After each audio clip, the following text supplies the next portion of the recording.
The coalition campaign in this election has been shocking. Incompetent, flat-footed, timid, incoherent. And today we saw Liberals already attacking each other in the media, throwing blame, Dutton's office versus the Liberal headquarters, attacks on shadow ministers. I'll talk in a minute to James Campbell, who broke this exclusive story in the News Corp papers. But even Opposition Leader Peter Dutton was talking today already about what went wrong. History doesn't allow do-overs, but is there anything that you could have done differently? We should have called out Labor's lies earlier on.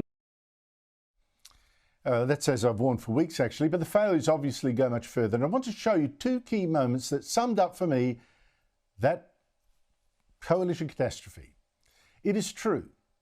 Conservatives are going to complain that it is unfair to kick the campaign before the last votes are cast. It's demoralising for people out there, but my job is to call things as they are. But there's also something else. If the coalition draws the wrong lesson from what now seems almost certain defeat, it risks being destroyed, muted for years to come. And already I do hear fake autopsies being written, like this today by the Prime Minister. The Liberal Party has become more and more right-wing under Peter Dutton. That's just the truth. There have been increased right-wing elements. No, well, that's actually false. In fact, Dutton isn't of the hard right, or certainly hasn't shown it. I mean, for instance, he still backs the disastrous global warming target of net zero. He isn't even offering bigger tax cuts than Labor is, which was certainly one of the biggest mistakes in this campaign. What were the Liberals thinking? Promising to actually scrap Labor's latest tiny tax cut if it won the election. I think it was too lazy or proud or slow to react to Labor's surprise move there.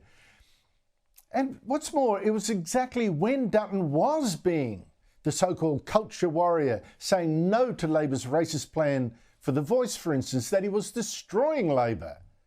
That is why he started this year actually ahead in the polls, saying he'd cut immigration, he'd fly not one, three flags, but one. He'd even announced this plan for those nuclear power stations, all that, and he was beating Labor in the polls 4 months ago. And since then it's crashed. Why? What is the real explanation? Well, let's start by looking at the polls, especially since December. From virtually the day that Donald Trump took over as the US president, the very day Dutton's coalition started slide in the polls and kept sliding as Trump went on a rampage, abusing the president of Ukraine, refusing to rule out even war to take Greenland from Denmark, hitting Australia and the rest of the world with damaging tariffs. And Labor jumped on this, ran a campaign of lies that Dutton was a Trump himself and would sell us out. Peter Dutton is going to back Trump over Australia. Now, I said from the start, as you know, that Dutton should have picked a fight with Trump to tackle that lie, to seem his own man. He wouldn't, and a Redbridge poll today, shock insight, said voters now said that Donald Trump was the most important thing in deciding who they'd oppose in this election, Dutton or Albanese. The top reason. And the second and third are more Labor lies that Dutton's nuclear reactors would cost $600 billion and that Dutton would cut Medicare to pay for them. Total lies. And yet here's another big problem. The coalition seemed unable to call it out. Unable for weeks to say, well, hey, the real cost is a fraction of that. It's more like 120 billion, not 600. And I think that's because the coalition had lost the courage of its convictions since Christmas. It had stopped arguing for its nuclear power stations. For almost all the campaign, it even hit its energy spokesman, Ted O'Brien, who knows this stuff inside out. And so we got instead babbling like this from the Liberal spokesman, like in this case, coalition frontbencher Bridget McKenzie, that so typified the coalition campaign, particularly on this issue, seeming uninformed or shifty about the details, the costs of what was, in fact, the coalition signature issue. This exchange sums up that debacle. How much will it cost? How much is construction? Well, we've had it modelled by Frontier Economics, which the Labor Party also uses, and it has come out 44% cheaper than the Labor Party's all-renewable response. Is it 600 billion? Is it 120 billion? How many billion is it? Well, it's $263 billion cheaper than Labor's. You don't seem to be able to tell me. See, this is probably the problem, isn't it? You can't tell me here and our viewers how much it's actually going to cost to build these nuclear power plants. At this election, it is a choice between the Labor Party's all-renewable plan for energy provision and ours. Actually, CSIRO said it was $120 billion, move on. How simple is that? But the coalition is now so scared of its own nuclear policy that Peter Dutton today even pretended his nuclear reactors would, that's just a minor issue. And that attempt just made the coalition seem even dodgier, weaker and half-baked.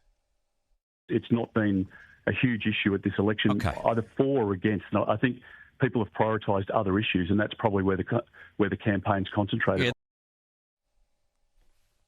In fact, on so many issues, the coalition seemed to lose any confidence in arguing for policies it fought for last year. Like it was suddenly ashamed of them, scared of them, having second thoughts, hadn't thought them through. Immigration cuts rarely mentioned, flying just one flag, barely at all. The defence policy, so important, such a good fit with Dutton's tough image, not released until just last week. And then without any details. You'll notice that the survey of top voter issues I showed you earlier didn't include in the top 3, actually in the top 4, a single concern about Labor. Didn't include one of the issues that have been hammered by the coalition, even though this government has slashed living standards, slashed our defences, weakened our electricity system and let in 1 million immigrants, making housing unaffordable for the poor. And that suggests that in the end, there was no clear or memorable message in the coalition's campaign. I mean, you just take its slogan, back on track. It says nothing. I mean, Labor could have used exactly the same slogan, you wouldn't have known. Labor, back on track. Instead, Dutton offered a confusing shopping list of spending promises. I bet most voters in the end couldn't tell you in this blizzard of millions here and millions there and this promise, that promise, couldn't tell you which were Liberal promises or Labor ones. And that's the other telling moment of this campaign I want to show you. The fogginess of the coalition message. There was no story to it, and nothing that was definitively Liberal or Conservative. The last time Coalition won from opposition, Tony Abbott had a very clear, simple slogan. Stop the boats, end the waste, repeal the carbon tax. People knew what they were voting for. What does the coalition stand for other than being against Albanese?